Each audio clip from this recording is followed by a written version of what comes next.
یہ گلکاریاں امی کو دیکھا ہے کبھی سادہ کپڑا ہوتا ہے اور اس پہ پھول بوٹے پہلے ٹریس کرتی ہیں، پھر دھاگے اس میں بھرتی ہیں، رنگین دھاگے، تو وہ سادہ کپڑا کتنا خوبصورت ہو جاتا ہے، اسی کو بچوں گلکاری کہتے ہیں۔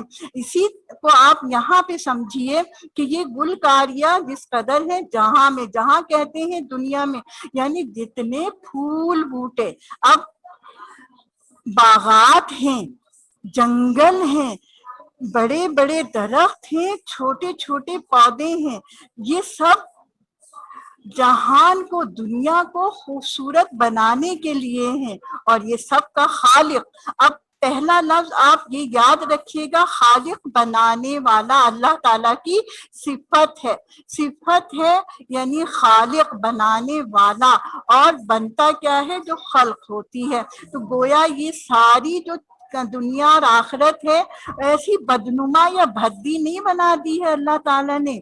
اللہ جمیل، اللہ خوبصورت ہے، یحب المحبت رکھتا ہے، یحب الجمال، کس سے محبت رکھتا ہے؟ خوبصورتی کو پسند فرماتا ہے، خوبصورتی سے محبت رکھتا ہے، تو وہ ایسے ہی کیسے بھدی بھدی سب چیزیں بنا دیتا۔ تو یہ جتنی دنیا خوبصورت ہمیں نظر آتی ہے وہ اللہ ہی کی تخلیق کردہ ہے، اور اللہ ہی نے بے انتہا خوبصورت دنیا بنائی ہے۔ اگر یہ دنیا خوبصورت نہ ہوتی تو بچوں ہمارا دل بھی نہیں لگتا۔ تو خدا نے دنیا بنائی، آسمان بنائے، کائنات بنائے، ستارے سیارے بنائے، اور یہ سب انتہائی حسین بنائے۔ اب اس کی تفصیل آگے ہے کہ فلک، چاند، سورج، یہ روشن ستارے، پہاڑ اور دریا، یہ دلکش نظارے، پہاڑوں سے گرتے ہیں پانی کے دھارے، کہ شبنم نے پھولوں کے چہرے نکھارے۔ فلک، آسمان، فلک آسمان، نظر ڈالیے آپ اپنے کمرے پر، اگر خالی دیواریں ہوتی، چھت نہ ہوتی، نامکمل، تو اللہ تعالیٰ نے زمین کو چھت عطا کی فلک کی صورت میں۔ فلک کیا ہے بچوں؟ آسمان ہے، آسمان پہ کیا ہے؟ چاند ہے، سورج ہے، ستارے ہیں۔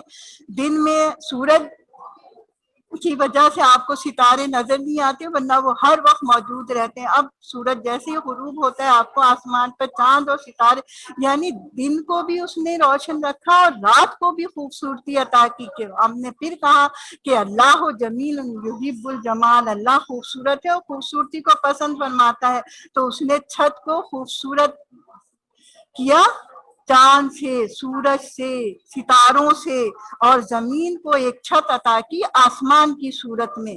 اب چاند ہے، رات کو نکلتا ہے، چھوٹا بڑا ہوتا ہے، شروع کی تاریخوں میں بڑھتا رہتا ہے 14 تاریخ تک، اور 14 تاریخ کے بعد بچوں اس کو گھٹنا شروع ہو جاتا ہے، اس کا پورا مہینہ جو ہے 28 یا 29 دن کا ہوتا ہے، اس کے بعد نیا چاند بنتا ہے۔ گویا یہ بیٹا ایک تسلسل ہے بچوں، ایک تسلسل ہے، اور یہ ازل سے جاری ہے اور ابد تک جاری رہے گا، اس میں کوئی خلل نہیں آتا۔ یہاں پر بھی ہم اللہ کی اس صفت سے متاثر ہوتے ہیں، ایمان لے آتے ہیں کہ وہ بہت بڑا خالق ہے، وہ بہت بڑا خالق ہے۔ اس نے کہا کن، ہو جا، فیکون، سب کچھ ہو گیا، یعنی ایک لفظ سے اس نے پوری خدائی تخلیق کر دی۔